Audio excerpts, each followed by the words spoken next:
Hello students, today I'm on time. Good afternoon everyone. Am I audible? Visibility is clear? Okay. मैंने आप लोगों को cell bye estoppel पढ़ने के लिए कहा था. किसने नहीं पढ़ा? Say yes, all of you.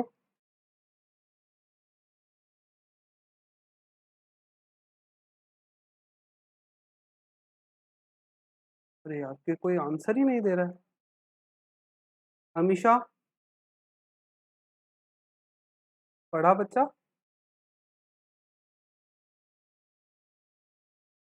किसका टेस्ट था बेटा? अच्छा, 24/7 था.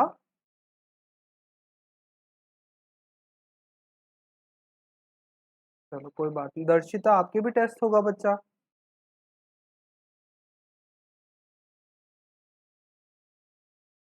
दर्शिता,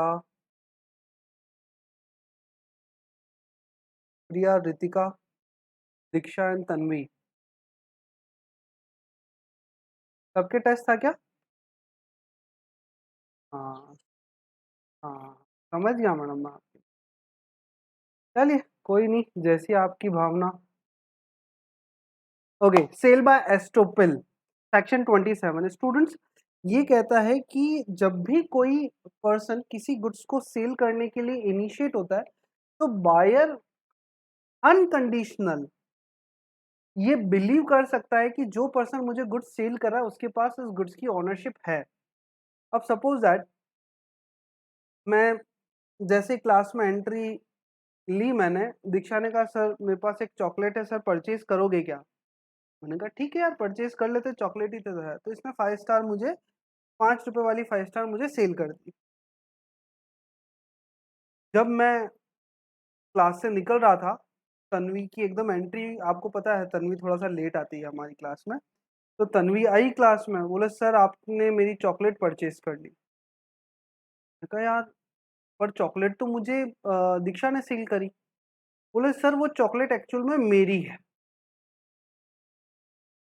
तो मैंने दीक्षा को कहा जब मैंने ये चॉकलेट परचेज की थी तो मेरे पास बेटर टाइटल था, मेरे पास ये बिलीव करने का पूरा राइट था कि जो पर्सन मुझे गुड्स सेल कर रहा है उसके पास उस गुड्स से रिलेटेड ओनरशिप होगी या फिर ऑनर से परमिशन उसने ले रखी होगी.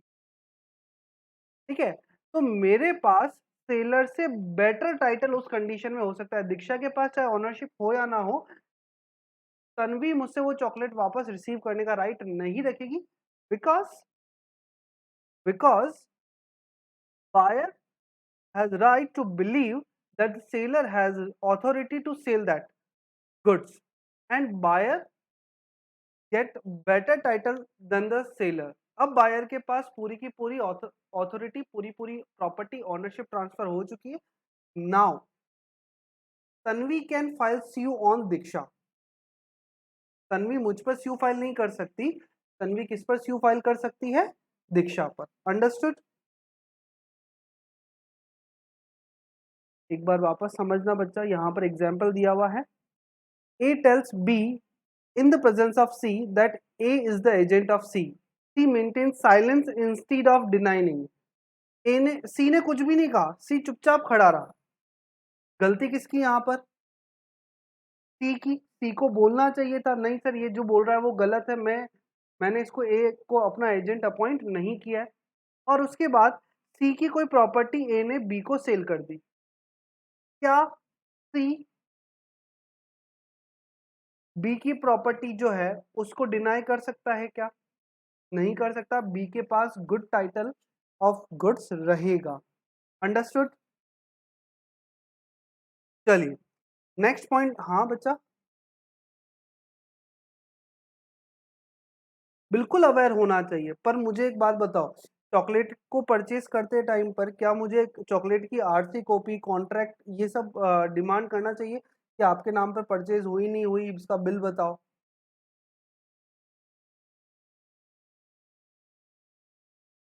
देखो, अगर कोई पर्सन आपको सेल कर रहा है तो आप ये अज्यूम कर सकते हो कि उसके पास उसको सेल करने की का पूरा राइट है।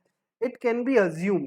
अब मुझे एक बात बताओ, 5 रुपए की चॉकलेट के लिए क्या मैं पूछूंगा आपसे कि ये तेरी है ना, एक्चुअल में बता दे, सच्ची सच्ची बता, खा जा तेरे बालों की सौगन की ये तेरी है। ऐसा तो मैं नहीं बोल सकता ना आपको। ठीक है, तो क्यों नहीं बोल सकता? Because buyer has right to believe on that part की हाँ, अगर कोई पर्सन गुड सेल कर रहा है इसका मतलब उसके पास सेलिंग राइट है, तभी वो गुड सेल कर रहा है। अंडरस्टूड? चलिए, अब बात आती है कि sale by the finder of goods. अगर किसी पर्सन ने कोई गुड्स मिला है कहीं से भी, सड़क पर पड़ा हुआ था, क्लासरूम में पड़ा हुआ था, कहीं पर भी पड़ा हुआ था, तो ऐसी कंडीशन में क्या वो फाइंडर उस गुड्स को सेल करने की पावर रखता है या नहीं रखता है? बताएं। नहीं रखता है। बिल्कुल। चलिए, आपकी बात मेरे समझ में आ गई कि सर, अगर कोई फाइंडर है, किसी को कोई गुड्स मिला है, तो वो उसको सेल नहीं कर सकता है। ठीक है, ये बात मेरे समझ में आ गई। लेकिन सपोज दैट अगर वो गुड्स पेरिशेबल नेचर का है, जल्दी खराब होने वाला गुड्स है, कि अगर इसको जल्दी से सेल नहीं किया तो ये गुड्स खराब हो जाएगा, अब बताएं।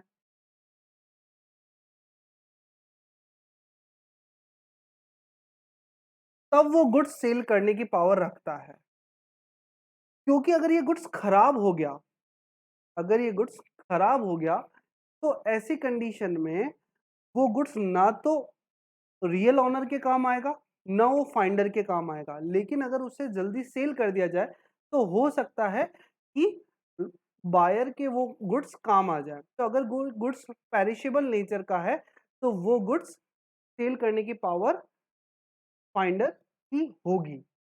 देखो, समझना है इस बात को। सपोज दैट कोई पर्सन बाइक चला रहा था, उसका मोबाइल उसकी जेब से नीचे गिरा सड़क पर और वो मोबाइल टूट गया। ठीक है, अब पर्सन ने देखा होगा यार ये मोबाइल टूट गया, अब ठीक है जाने दो, वो पर्सन वहां से चला गया। ठीक है, उसने या फिर उसको पता ही नहीं चला कि उसका मोबाइल टूट गया है या नीचे गिर गया है। मिस्टर ए को वो मोबाइल मिला, मिस्टर ए ने मोबाइल देखा, मिस्टर ए ने उस मोबाइल को रिपेयर कराया और रिपेयर कराने की वैल्यू थी 2/3 ऑफ वैल्यू ऑफ गुड्स। मतलब रिपेयर जब उसने कराया तो उस मोबाइल को रिपेयर कराने का कितना पैसा लग गया उसका? 2/3 पैसा लग गया। अगर 10,000 का मोबाइल है तो उसने 6,667 रुपए खर्च कर दिए उस मोबाइल को रिपेयर कराने के लिए। क्या यहाँ पर अब मिस्टर ए उस गुड्स को सेल कर सकते हैं या नहीं कर सकते? बिल्कुल उस गुड्स को सेल कर सकते हैं। बात समझ में आ गई? सपोज दैट उन्होंने 10,000 मतलब ये यहाँ पर 6,667 रुपए खर्च ना करके उन्होंने 5,000 रुपए खर्च किए होते, तो क्या वो गुड्स को सेल कर सकते हैं क्या? नहीं, यहां पर वो गुड्स को सेल नहीं कर सकते। पर हाँ, अगर रियल ऑनर मिल जाता है तो वो मिस्टर ए को 5,000 रुपए पे करेगा for the repayment. A goods यहां पर सेल नहीं कर सकते। गुड्स सेल करने की पावर ए के पास कब आएगी? जो कि फाइंडर ऑफ द गुड्स है, उसके पास ये पावर तभी आएगी जब गुड्स या तो पेरिशेबल नेचर का हो। कौन से नेचर का हो बच्चा? पेरिशेबल नेचर का हो, या फिर गुड्स का रिपेयरमेंट कॉस्ट गुड्स की वैल्यू का 2/3 पार्ट हो मिनिमम। इन दो कंडीशन में ही finder of goods can sell the product, otherwise not. एक बार पढ़ ले में। Under Section 169 of the Indian Contract, if the finder of lost goods could not reasonably find the true owner, or the true owner refuses to pay the lawful charges of the finder of the lost goods, the finder of the goods can sell the goods. when the goods are perishable in nature or when the lawful charges of the finder of the lost good amount 2/3 of its value.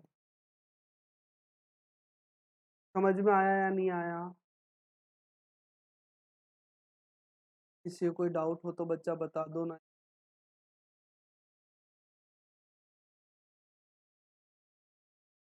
तुम लोग मेरे मजे तो नहीं लेते ना?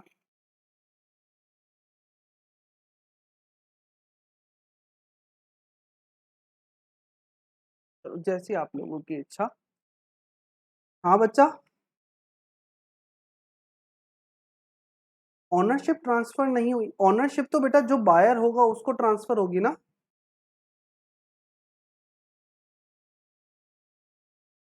हाँ, उसको ऑनरशिप तो ट्रांसफर नहीं हुई है, but he can sell the goods if the goods are in perishable nature. अगर गुड्स जल्दी खराब होने वाला, सपोज दैट, चलो एक एग्जांपल और ले लेते हैं।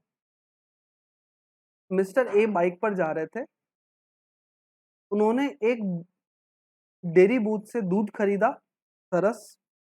वो जा रहे थे, एकदम से उनके हाथ से वो थैली गिर गई, उनको पता नहीं चला, वो आगे चले गए। अब वो सरस दूध की जो थैली है वो एकदम गिरी तो एकदम सही गिरी, मतलब कोई डैमेज नहीं हुआ उसको, एकदम परफेक्ट गिरी वो, ठीक है। मिस्टर बी उस रास्ते से गुजरा तो उन्होंने कहा थैली एकदम फ्रेश है। उन्होंने इधर उधर देखा, आवाज भी लगाई, कोई है भाई इस थैली का मालिक? कोई नहीं मिला, ठीक है। अगर मिस्टर बी इस दूध की थैली को सेल कर देते हैं तो पेरिशेबल होने से पहले गुड्स कंज्यूम हो सकता है, यस और नो? और अगर इस दूध की थैली को सेल नहीं करते हैं तो ये गुड्स पड़ा पड़ा खराब हो जाएगा। तो यहां पर उन्होंने कहा कि अगर रियल ऑनर आपको ना मिले और गुड्स पेरिशेबल नेचर का है तो मिस्टर बी के पास राइट है कि वो मिस्टर सी को ये गुड्स सेल कर सकते हैं। Lots goods can be sold by the mister B to mister C if the goods are in perishable nature.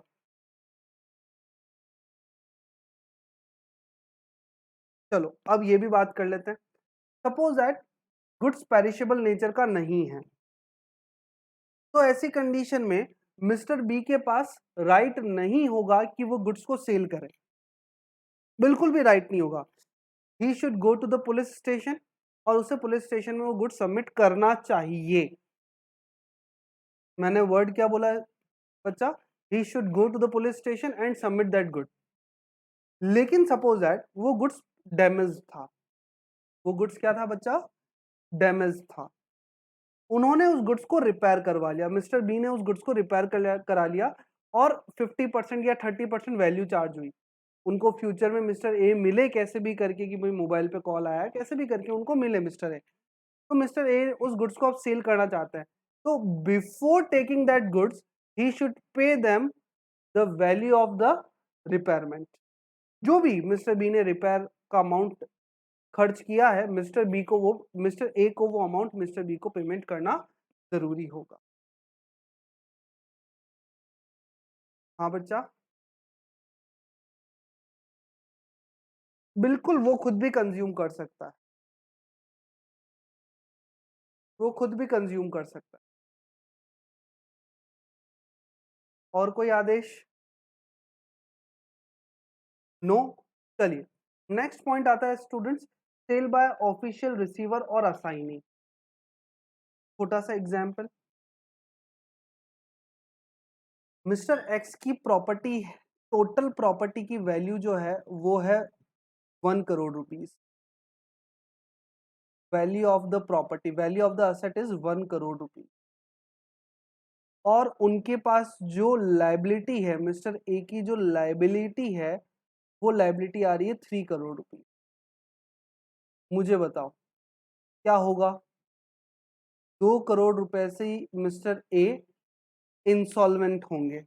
बिल्कुल सही, इंसॉल्वेंट होंगे। तो इंसॉल्वेंट होने के लिए मिस्टर ए कोर्ट के पास एप्लीकेशन फाइल करेंगे कि सर मेरी लाइबिलिटी जो है वो टोटल 3 करोड़ रुपीज है और मेरी प्रॉपर्टी 1 करोड़ रुपीज है and I can not pay the whole amount, I can not pay that liability by my property also. तो ऐसी कंडीशन में कोर्ट एक बंदे को अपॉइंट करेगी, कोर्ट एक बंदे को अपॉइंट करेगी और उस बंदे का नाम होगा ऑफिशियल रिसीवर। क्या नाम होगा उसका? Official receiver. इस ऑफिशियल रिसीवर के पास राइट होगा कि वो मिस्टर ए की सारी प्रॉपर्टी को अपने कंट्रोल में ले ले, अपने अधिकार में ले ले। अपने कंट्रोल में लेने का मतलब अब मिस्टर ए की जो असेट है, जो प्रॉपर्टी है, उसको सेल करने का राइट अब मिस्टर ए के पास नहीं रहा। वो सेल करने का राइट किसके पास हो जाएगा? ऑफिशियल रिसीवर के पास हो जाएगा। तो ऐसी कंडीशन में अगर ऑफिशियल रिसीवर उस गुड्स को किसी भी बी पर्सन को या सी पर्सन को सेल करते हैं, तो बी और सी पर्सन के पास हमेशा good title of goods transfer होगा, चाहे ऑफिशियल रिसीवर एक्चुअल ओनर है या नहीं है। अंडरस्टूड?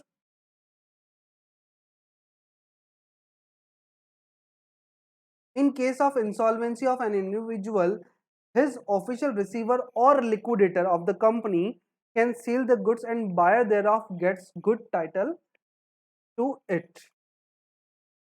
यहां तक किसी को कोई दिक्कत है क्या बच्चा? श्योर? पक्का?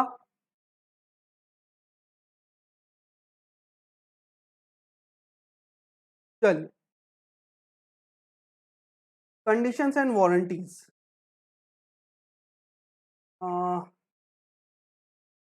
केवल इसकी डेफिनेशन बता देता हूँ कंडीशन और वारंटी की। आपने कभी गारंटी वर्ड यूज किया है बच्चा? What is the difference between guarantee and warranty?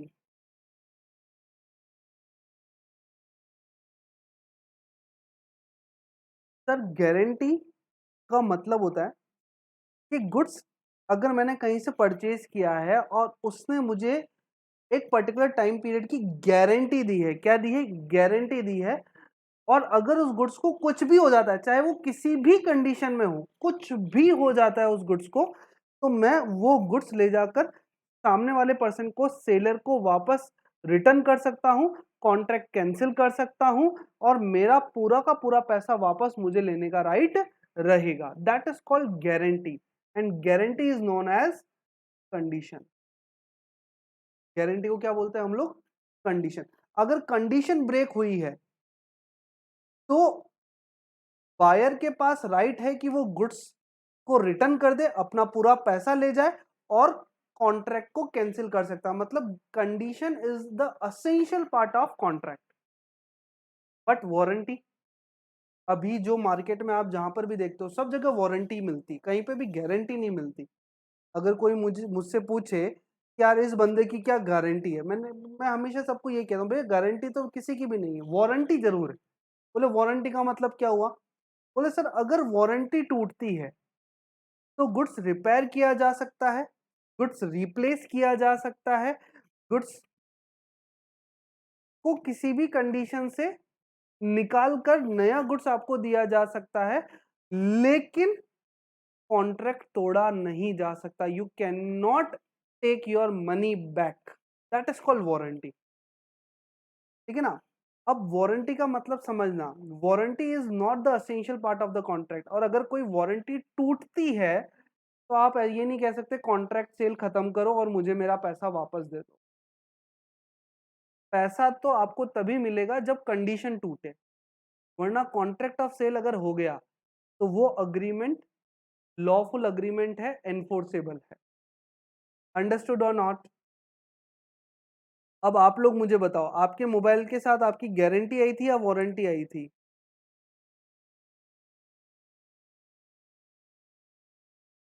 मुझे आवाज ही नहीं आती अब तो तुम लोगों की। War warranty, Amisha warranty, Arpita, पिता,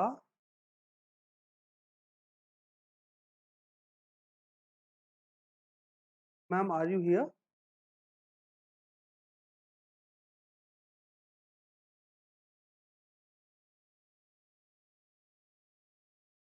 मैम वारंटी है गारंटी, क्या डिफरेंस होता है दोनों में?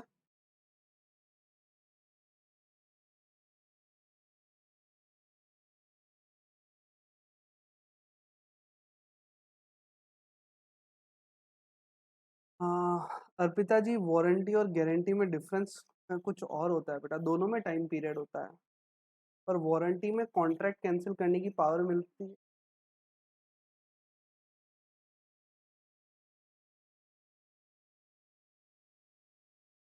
ओके, सर्विस दे देते हैं। अच्छा, कॉन्ट्रैक्ट तोड़ने की पावर वारंटी में मिलती है या गारंटी में मिलती है?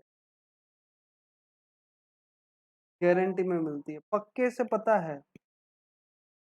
Okay, warranty is the essential part of the contract, is that true?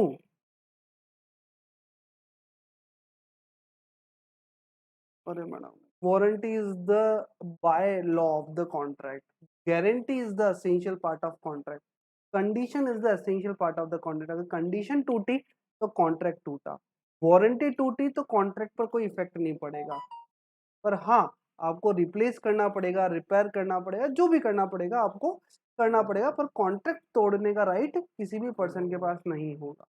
Understood? दर्शिता, understood? किया जी? रितिका ऑनलाइन रहती है, तन्वी और तन्वी नहीं रहती है ऑनलाइन अब। हाँ बोल बेटा। कंडीशन में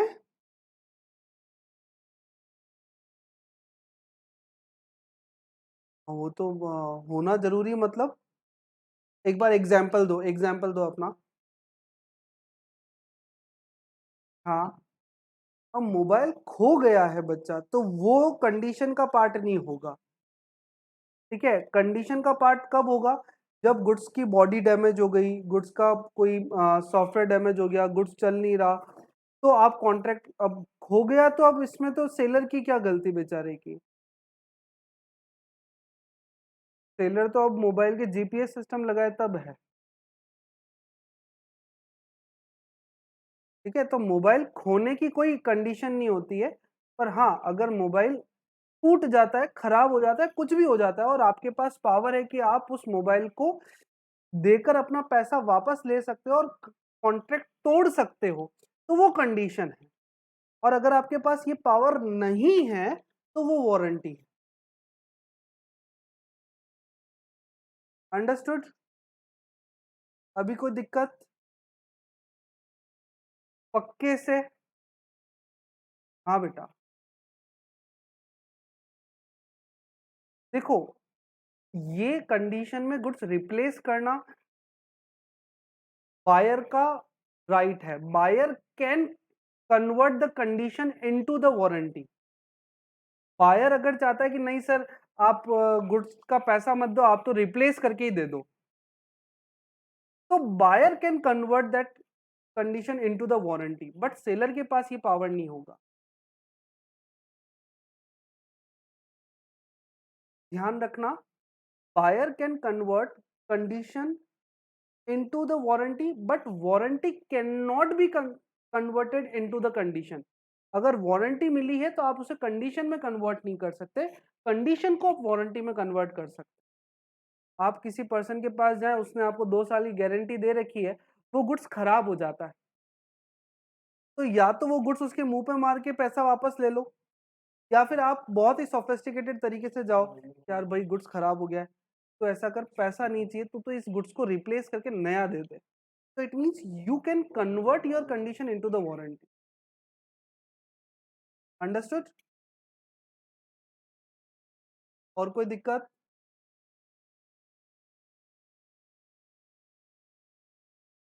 आई am asking to all of you guys, और कोई दिक्कत? चलिए, आप लोग एक बार डेफिनेशंस पढ़िएगा, और ये डिफरेंस बिटवीन कंडीशन और वारंटी भी आपको पढ़ना है, इसके आगे का हम लोग पढ़ेंगे। Okay, good bye.